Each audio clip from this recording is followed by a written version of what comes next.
What's the deal with the new window cleaners? I asked Marcy, sitting next to me at her desk.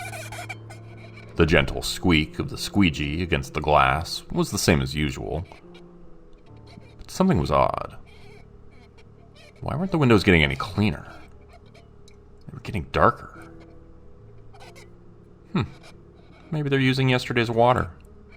She laughed. I couldn't help but chuckle, though uneasily. That wasn't it. For some reason, it was unsettling, seeing them cleaning the windows, but instead of getting cleaner, they just got darker and dirtier.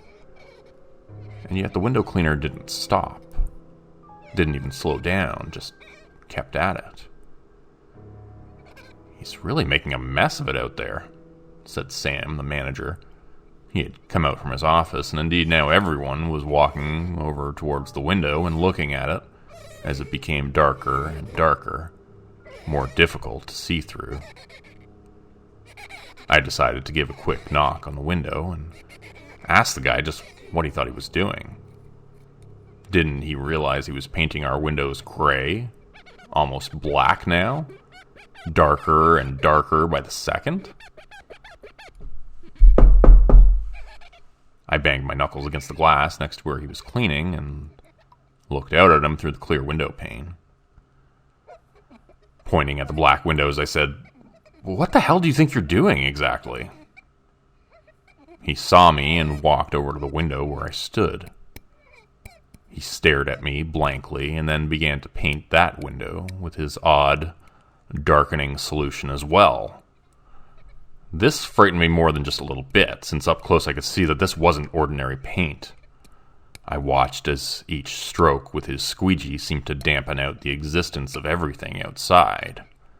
It felt like it was being erased. Like we were being erased. I began to pound on the glass with my fists and the palm of my hand, sweating now, my heart racing. Turning around, I saw my coworkers and boss staring at me, looking worried. "Don't you see what he's doing?" I screamed at them. "We have to get out of here!" The window cleaner was methodically making his way around to all of the windows somehow. I didn't understand it. It was like he just didn't need a scaffold to bring him up to our high floor above street level. He was just standing out there on the air. On my toes, I could see now over an obstruction, which had been blocking the view of his feet. He was moving rapidly to each of the windows now, blackening them, darkening them, making us disappear. Sam tried the door and found it was locked tightly. He began to kick it and slam his shoulder against it, but it wouldn't budge. We're alone in darkness now. The lights went out, and then our phones. We could no longer see each other's faces in the blackness. We're trapped.